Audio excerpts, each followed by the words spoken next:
Ces effets, les enfants naissent encore avec des malformations congénitales. Samia Gassimi, présidente de l'association Nour Doha des personnes atteintes de cancer, au micro de Smaïl Meïmouni. À ce jour, nous avons beaucoup de malformations de naissance des enfants. Aujourd'hui même, j'ai reçu une enfant avec ses parents. Ils sont hébergés à l'association avec un problème, malformation de la tête. Il y a des maladies handicap, soit corporelles, soit visuelles, soit mentales. Alors le nucléaire, il est toujours à Argan. Alors si on pouvait, nous on sort, on voit le cancer du sein qui fait fureur là-bas, le cancer de la peau qui fait fureur là-bas, le lymphome aussi, c'est le cancer des ganglions. Alors là, c'est le cancer d'hématologie. Par la suite, l'enfant est malade, les ganglions, ils n'apparaissent pas parce que c'est interne. La responsabilité de la France devant ce crime est engagée du point de vue du droit international, comme le souligne le docteur Hassan Fouzari, maître de conférence à l'université de Tipaza. On l'écoute, ses propos sont recueillis par Smaïl Meïmouni. Suite aux conséquences des essais nucléaires commis par la France coloniale dans le sud algérien, notamment au génocide humain, sanitaire et écologique, la France est responsable devant le droit civil, international et pénal. Responsable pour ces crimes contre l'humanité qui ont causé le meurtre volontaire de plus de 40 000 Algériens. Cette opération a touché à la dignité humaine. Elle a engendré une souffrance énorme qui ne peut en aucun moment être justifié par l'obligation de l'acte militaire du point de vue du droit international. Cet acte est boudé par les normes internationales et rejeté par les conventions internationales aussi. Surtout que les effets de ces crimes vont rester encore et durant des siècles. Pour cause, leurs conséquences désastreuses sur tous les plans. Voilà, docteur Hassan Fouzari, maître de conférence à l'université de Tipaza.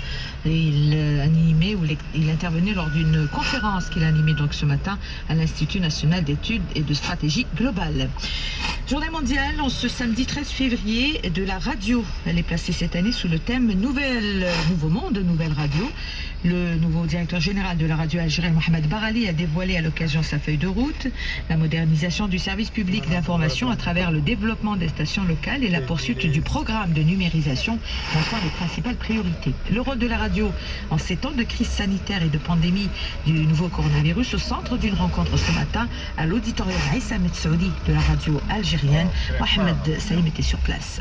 Le rôle, la place de ce média qu'est la radio en temps de crise sanitaire, unanime pour mettre en valeur tout le travail consenti par la radio algérienne pour être au plus près du citoyen. Hommage rendu au personnel de la radio nationale algérienne pour ses efforts, ses risques pris pour informer l'auditeur. Le ministre de la Communication, porte-parole du gouvernement, a rendu un vibrant hommage à ceux qui font la radio, une radio qui s'est adaptée à la situation. Amar Belhimar.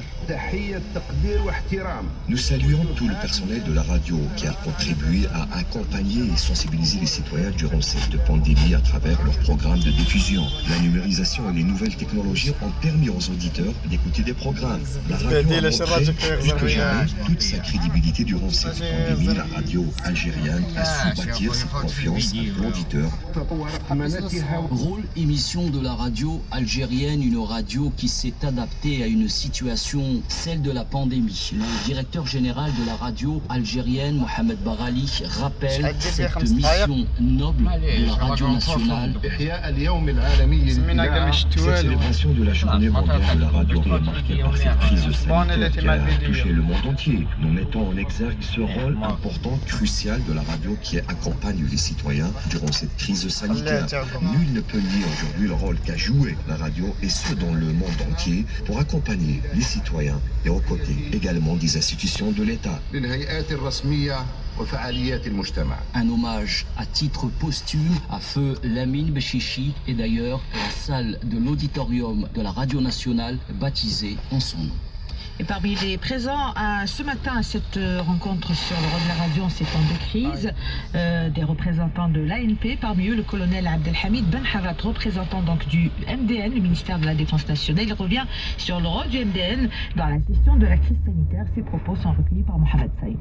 قامت وزارة الدفاع الوطني بوضع كل وسائل منذ البداية. L'armée nationale populaire a joué un grand rôle durant cette pandémie. Depuis le début, le ministère de la Défense nationale a déployé tous les moyens nécessaires pour lutter contre le Covid-19. بواسطة تطوير مستشفياتها في يد المساعدة إلى الشعب الجزائري. Le ministère de la Défense nationale a déployé toute une logistique, des structures de santé, de l'armée pour venir en aide à la population, notamment dans le sud du pays. المواطنين. Et depuis l'apparition du premier cas, la radio algérienne s'est mobilisée pour informer les auditeurs de l'évolution de la situation épidémiologique, mais aussi pour les sensibiliser sur le danger de ce virus. Sarah Bachir. La radio algérienne a constitué depuis le tout début un levier accompagnateur pour les citoyens, comme nous l'explique Nadia, 50 ans. À travers les médias, quand ils ont commencé à sensibiliser les gens et tout, donc c'est un moyen de distraction et en plus c'est un moyen d'information. La radio a adapté ses programmes selon l'évolution de la situation sanitaire, comme le témoigne Malia, fidèle auditrice. Au début, ça parlait des gestes barrières, de l'obligation de porter les masques et tout. Ensuite, c'était le respect du confinement et du couvre-feu. Maintenant, on entend beaucoup parler du vaccin à la radio et de la nécessité de se faire vacciner. Professeur Mahyawi, membre du comité de suivi de la pandémie, salue les efforts fournis par les journalistes. On a découvert des journalistes exceptionnels, des gens du terrain, des gens qui sont tout de suite intéressés à la pathologie. Nous, au comité scientifique, on a travaillé vraiment en étroite collaboration avec eux. On a réussi à faire passer des messages grâce à eux. Fil rouge, émission spéciale, spot préventif et reportage, la radio a déployé tous les moyens afin d'informer et de sensibiliser ses auditeurs sur le danger que représente le coronavirus. Saïdal va produire localement le vaccin anti-Covid russe Sputnik V. Le groupe pharmaceutique algérien bénéficiera exclusivement de transferts technologiques de la partie russe. On écoute à ce propos le ministre de l'Industrie pharmaceutique, Lotfi Ben Ahmed. Il en parle à Hassan Chmash.